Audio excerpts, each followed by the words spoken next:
Uno de los misterios más intrigantes de la Biblia es la figura de Melquisedec, un personaje que aparece brevemente en el Antiguo Testamento, pero cuya influencia y simbolismo se extienden a lo largo de las Escrituras.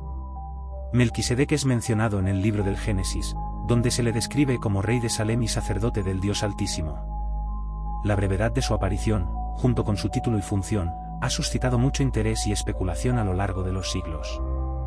La primera mención de Melquisedec se encuentra en Génesis 14, durante un episodio en el que Abraham regresa de una victoria sobre varios reyes que habían capturado a su sobrino Lot. Cuando Abraham regresa, se encuentra con Melquisedec, quien lo bendice y le ofrece pan y vino. Este acto de hospitalidad no es simplemente un gesto de cortesía, es un reconocimiento del estatus de Abraham como un hombre elegido por Dios.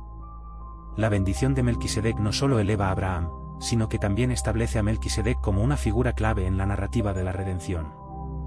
Lo notable de Melquisedec es que, a diferencia de otros sacerdotes y reyes mencionados en la Biblia, no se proporciona un linaje claro ni se especifica su origen.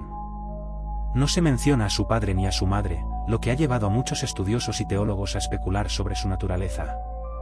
Algunos han propuesto que Melquisedec es un tipo de Cristo, un precursor que prefigura la sacerdotalidad y la realeza de Jesús en el Nuevo Testamento. Esta conexión se enfatiza en el libro de Hebreos, donde se menciona que Jesús es un sacerdote, según el orden de Melquisedec. Esta idea de un sacerdocio eterno y no hereditario desafía las normas del sacerdocio levítico, que estaba basado en el linaje de Aarón. La relación entre Melquisedec y Abraham también es rica en simbolismo. Al pagarle a Melquisedec el diezmo de todo lo que había ganado en la batalla, Abraham reconoce su autoridad espiritual. Este acto no solo es un reconocimiento de la bendición que Melquisedec ha otorgado, sino que también establece un principio de generosidad y reconocimiento hacia aquellos que representan a Dios. Este diezmo se convierte en un símbolo de gratitud y una forma de honrar a Dios a través de la ofrenda. La figura de Melquisedec aparece nuevamente en el Salmo 110, que profetiza que el Mesías será un sacerdote para siempre según el orden de Melquisedec.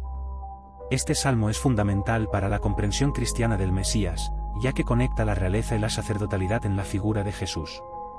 El Salmo 110 describe al rey como uno que se sienta a la derecha de Dios y que tiene autoridad sobre sus enemigos, lo que refleja la soberanía de Cristo. En el Nuevo Testamento, la carta a los Hebreos profundiza en la conexión entre Melquisedec y Jesús, enfatizando que el sacerdocio de Cristo es superior al sacerdocio levítico. Se argumenta que el sacrificio de Jesús, ofrecido una vez para siempre, es perfecto y completo, en contraste con los sacrificios repetidos que realizaban los sacerdotes levíticos.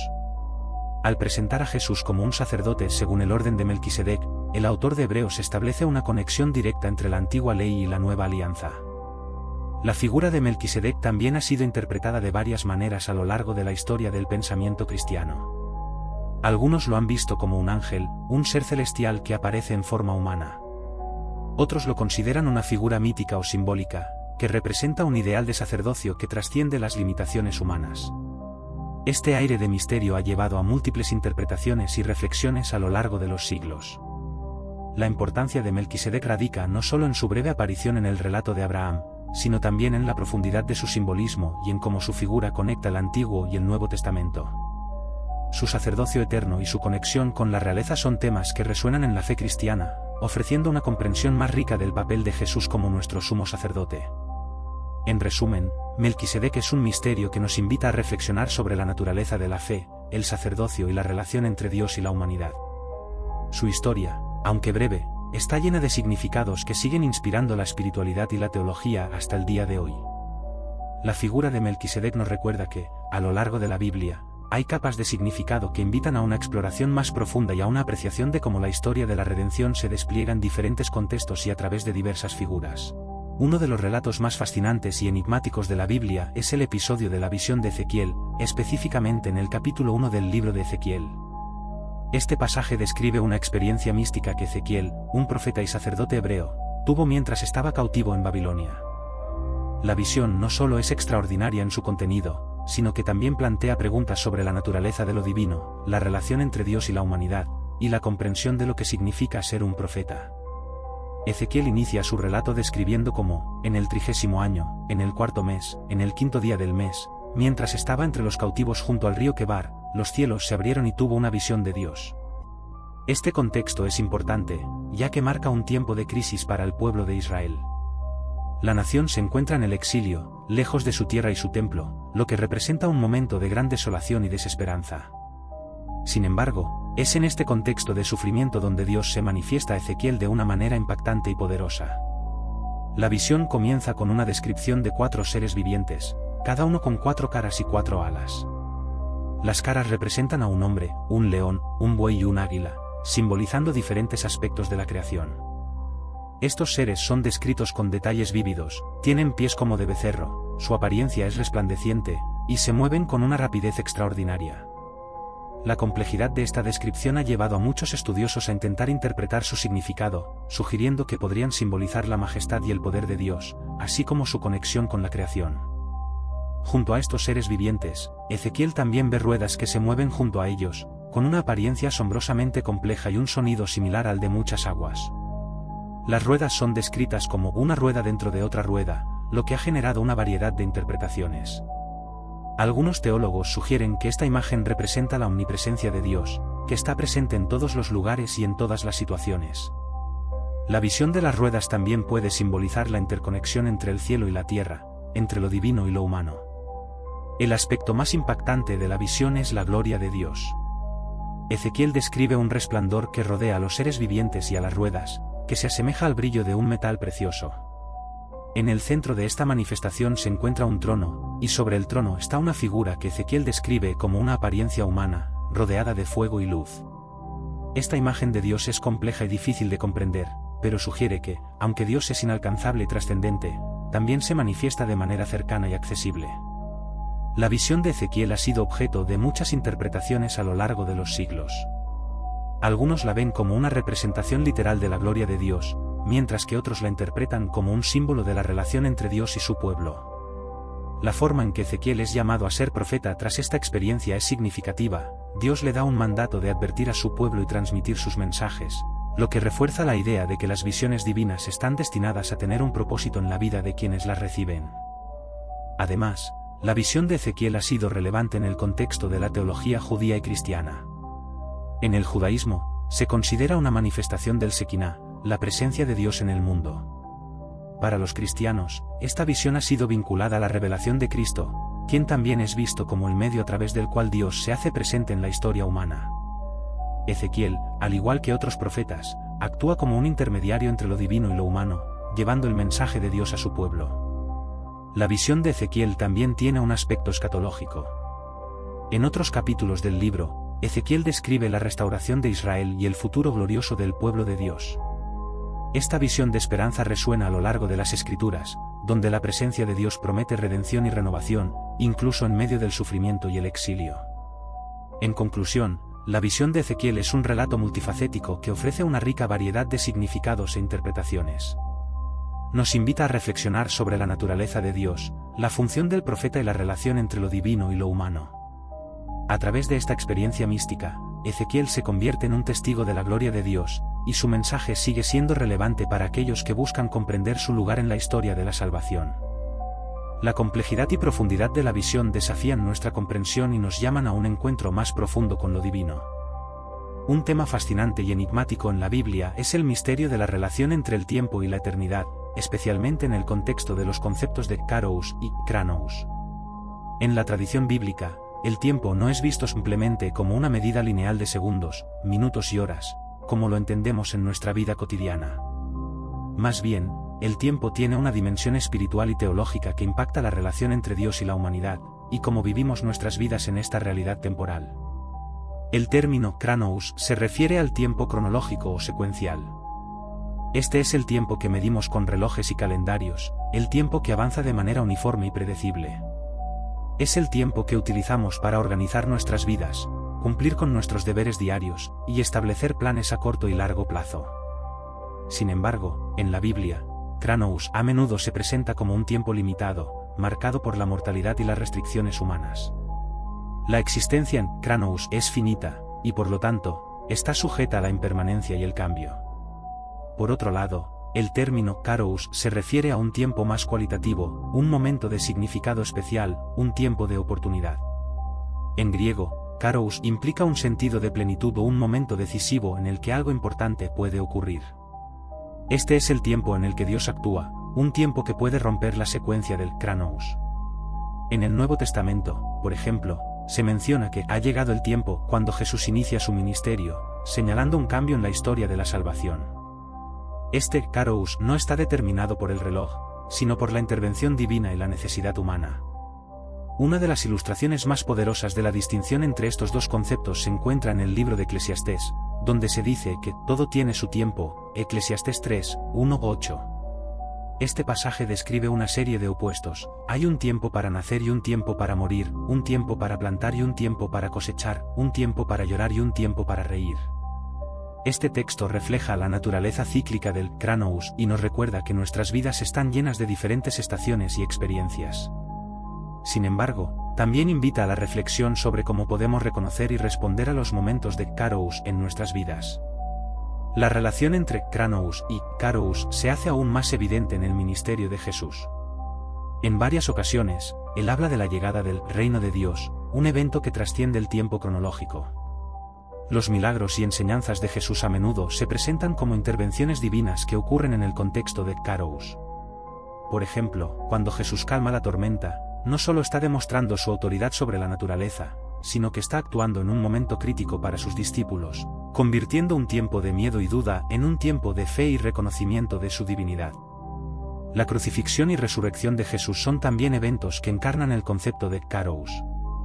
En el contexto de la narrativa bíblica, la muerte de Jesús no es solo un evento trágico en la línea del tiempo humano, sino que es visto como el cumplimiento de las promesas de Dios y un momento decisivo en la historia de la redención. La resurrección, en particular, es la manifestación suprema de que Dios trasciende el tiempo y la muerte, ofreciendo a la humanidad la esperanza de vida eterna. Además, este misterio del tiempo se refleja en las cartas del apóstol Pablo, quien a menudo habla sobre vivir en la expectativa del regreso de Cristo. En Filipenses 3 y 20, Pablo menciona que nuestra ciudadanía está en los cielos, de donde también esperamos al Salvador, al Señor Jesucristo. Este enfoque en lo eterno, más allá del tiempo cronológico, invita a los creyentes a vivir con una perspectiva que trasciende la vida terrenal y busca la plenitud en la relación con Dios. El concepto de tiempo en la Biblia también tiene implicaciones prácticas para la vida de los creyentes. Nos llama a reconocer que aunque estamos inmersos en el Chronos de nuestras vidas cotidianas, debemos estar atentos a los momentos de Kairos que Dios nos ofrece. Esto significa que debemos ser proactivos en buscar la voluntad de Dios y estar abiertos a las oportunidades divinas que pueden presentarse en cualquier momento. Estos momentos pueden venir en forma de una llamada a servir a otros, a compartir el Evangelio, o simplemente a vivir con gratitud y alegría en el presente. En conclusión, el misterio del tiempo en la Biblia, encapsulado en los conceptos de Kairos y Chronos, nos ofrece una rica comprensión de la relación entre lo eterno y lo temporal. Nos invita a reflexionar sobre cómo vivimos nuestras vidas en el contexto del tiempo y cómo podemos reconocer y responder a las oportunidades que Dios nos da. Al entender la naturaleza del tiempo desde una perspectiva divina, podemos encontrar un propósito más profundo en nuestras experiencias diarias y vivir con una expectativa de lo que Dios tiene reservado para nosotros. Este misterio nos desafía a ser conscientes de la trascendencia de lo sagrado en nuestra vida cotidiana, mientras navegamos por el Chronos de nuestras existencias hacia la eternidad prometida en Cristo. Un tema profundamente intrigante en la Biblia es el misterio del maná, el alimento divino que sustenta al pueblo de Israel durante su travesía por el desierto. La historia del maná, que se relata en Éxodo y Números, no solo es un relato de supervivencia física, sino que también se convierte en una rica metáfora espiritual que ofrece múltiples capas de significado para la vida del creyente y su relación con Dios. La narrativa comienza cuando los israelitas, liberados de la esclavitud en Egipto, se encuentran en el desierto, un entorno hostil donde la escasez de alimentos y agua representa una gran amenaza para su supervivencia. En medio de sus quejas y desesperación, Dios responde a su necesidad enviándoles maná, descrito como una escarcha blanca que aparecía cada mañana con el rocío. Este maná no solo les proporcionaba sustento físico, sino que también se convertía en un símbolo de la provisión divina y de la fidelidad de Dios hacia su pueblo. Un aspecto notable del maná es su naturaleza diaria. En Éxodo 16, 4, Dios instruye a los israelitas que recojan solo lo suficiente para un día, con excepción del día previo al sábado, cuando podían recoger el doble para observar el día de descanso. Esta limitación no era solo una cuestión de provisión, sino también un acto de fe. Cada día, los israelitas debían confiar en que Dios les proveería nuevamente al día siguiente. Este patrón de dependencia diaria no solo enseñaba a los israelitas sobre la provisión de Dios, sino que también les recordaba la importancia de vivir en el presente y no preocuparse excesivamente por el futuro. La importancia del maná se amplía aún más cuando se considera su simbolismo en el contexto de la relación entre Dios y su pueblo. En Juan 6, Jesús hace una referencia clara al maná al identificarse como el pan de vida. Él explica que mientras el maná sustenta físicamente a las personas, Él ofrece un sustento espiritual que conduce a la vida eterna. Esta conexión entre el maná y el sacrificio de Jesús en la cruz profundiza el entendimiento de cómo Dios cuida y alimenta a su pueblo, no solo en términos físicos, sino también espirituales. Además, el maná es un recordatorio del poder transformador de Dios en la vida de los creyentes. En Deuteronomio 8:3, se dice que Dios permitió que los israelitas tuvieran hambre para luego alimentarlos con maná, para hacerte saber que no solo de pan vive el hombre, sino de toda palabra que sale de la boca de Jehová. Este pasaje revela un principio fundamental: la dependencia de Dios es esencial para la vida espiritual. Así como el maná fue necesario para la supervivencia física, la palabra de Dios es esencial para la vida espiritual. Esto se traduce en la idea de que los creyentes deben buscar no solo alimento físico, sino también alimento espiritual, que se encuentra en la comunión con Dios y en el estudio de su palabra. El maná también ofrece una visión de la esperanza y la renovación. A lo largo de la historia de Israel, el maná fue una fuente constante de sustento en momentos de incertidumbre y adversidad. Esta provisión continua es un símbolo de la gracia de Dios, que nunca falla, incluso cuando el camino se vuelve difícil. Los israelitas aprendieron a confiar en la bondad y la fidelidad de Dios, y esta lección es un eco de la experiencia cristiana actual. En tiempos de dificultad, los creyentes pueden recordar que Dios proveerá lo que necesitan, tanto física como espiritualmente, si buscan su rostro y confían en su promesa.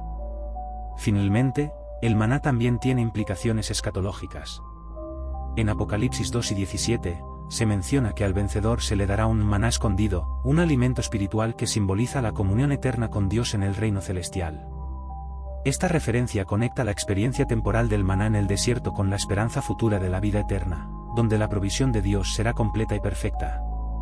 El misterio del maná es, por lo tanto, un recordatorio constante de la provisión divina, la dependencia diaria de Dios, y la transformación espiritual que resulta de esa relación. A medida que los creyentes reflexionan sobre el maná, pueden encontrar consuelo y fortaleza en la certeza de que Dios está presente en sus vidas, proporcionando lo que necesitan en cada momento y guiándolos en su viaje espiritual. Este relato, aunque antiguo, sigue siendo relevante y poderoso, resonando en las vidas de aquellos que buscan a Dios con fe y humildad. Un misterio fascinante en la Biblia es el concepto de los ángeles y su papel en la narrativa divina. A menudo se presentan como mensajeros de Dios, pero su función y naturaleza son mucho más complejas de lo que muchos pueden pensar. En la Biblia, los ángeles aparecen en diversas circunstancias, desde el anuncio del nacimiento de Jesús hasta la intervención en momentos críticos de la historia del pueblo de Israel. Sin embargo, el significado más profundo de su existencia y su relación con la humanidad ofrece un rico campo de estudio. Los ángeles, en su esencia, son seres espirituales creados por Dios. La palabra ángel proviene del griego ángelos, que significa mensajero. En este sentido, su función primaria es transmitir mensajes de Dios a los seres humanos. Por ejemplo, el ángel Gabriel anuncia a María que dará a luz al Salvador, Lucas 1:26-38, mientras que un ángel se presenta a los pastores en el campo para proclamar el nacimiento de Jesús, Lucas 2:10-12. Estos encuentros no son solo eventos extraordinarios, sino momentos en los que el cielo toca la tierra y los planes divinos se revelan a la humanidad. Los ángeles también actúan como protectores y guías. En Salmo 91:11-12, se menciona que Dios enviará a sus ángeles para guardar a los fieles en todos sus caminos. Este versículo ofrece una poderosa promesa de protección divina, sugiriendo que los ángeles son agentes de la providencia de Dios, cuidando de aquellos que confían en Él. Este aspecto de su función puede ser reconfortante para los creyentes, quienes pueden sentirse acompañados y resguardados en sus momentos de vulnerabilidad. Sin embargo, el misterio de los ángeles no se limita solo a su papel como mensajeros y protectores. En el contexto de la Biblia, hay también una jerarquía de ángeles que incluye seres como los querubines y serafines. Estos ángeles se describen en textos como Ezequiel 1:10, donde se presentan como criaturas con múltiples rostros y alas, rodeando el trono de Dios. Su apariencia y su proximidad a la gloria divina subrayan la majestad de Dios y su poder. Este nivel de complejidad sugiere que los ángeles tienen roles específicos y funciones diferentes dentro del plan divino, lo que añade una dimensión intrigante a su naturaleza. Un punto de interés especial es el papel de los ángeles en la guerra espiritual. En Daniel 10, se relata cómo el profeta Daniel se encuentra con un ángel que le explica que había estado luchando contra fuerzas demoníacas durante 21 días antes de poder entregarle el mensaje que Dios le había enviado. Esto revela que hay una dimensión espiritual en la que los ángeles combaten por el bienestar de los creyentes y luchan contra las fuerzas del mal. Esta idea de guerra espiritual resuena en el Nuevo Testamento, donde se menciona que los creyentes deben vestirse con toda la armadura de Dios para enfrentar a las fuerzas del enemigo, Efesios 6, 10-18. Además de su trabajo en la protección y la guerra espiritual, los ángeles también desempeñan un papel en el juicio divino. En Mateo 13, 39-41, Jesús habla de los ángeles que recogerán a los malvados y los separarán de los justos en el día del juicio. Este papel como agentes de juicio enfatiza la justicia de Dios y su determinación de poner fin a la maldad. La implicación de que los ángeles participan en la ejecución de la justicia divina añade un nivel de seriedad al concepto de la vida después de la muerte y la rendición de cuentas ante Dios. El papel de los ángeles también se vincula a la adoración. En el libro de Apocalipsis, se menciona cómo los ángeles rodean el trono de Dios, alabándole y glorificándole eternamente. Esto no solo destaca su función en la adoración, sino que también modela el comportamiento que los creyentes deben tener en su relación con Dios. La adoración de los ángeles sirve como un recordatorio de la grandeza de Dios y la importancia de reconocer su soberanía en nuestras vidas. Finalmente, el misterio de los ángeles se expande cuando se considera su relación con la humanidad. En Hebreos 1:14, se dice que los ángeles son espíritus ministradores enviados para servir a los que serán herederos de la salvación. Esto implica que los ángeles tienen un interés activo en el bienestar de los creyentes, actuando como un recordatorio tangible del cuidado de Dios. Este servicio puede manifestarse en formas que van desde la protección hasta la guía, y nos invita a reconocer que no estamos solos en nuestra travesía de fe. El misterio de los ángeles es, por lo tanto, un recordatorio de la interconexión entre el cielo y la tierra. A través de sus diversas funciones y su participación en la narrativa divina, los ángeles nos muestran cómo Dios actúa en el mundo y en nuestras vidas. Desde sus mensajes y protección hasta su adoración y su papel en el juicio, los ángeles son parte integral del plan de Dios para la humanidad, recordándonos que estamos bajo la constante mirada y cuidado de un Dios amoroso y poderoso.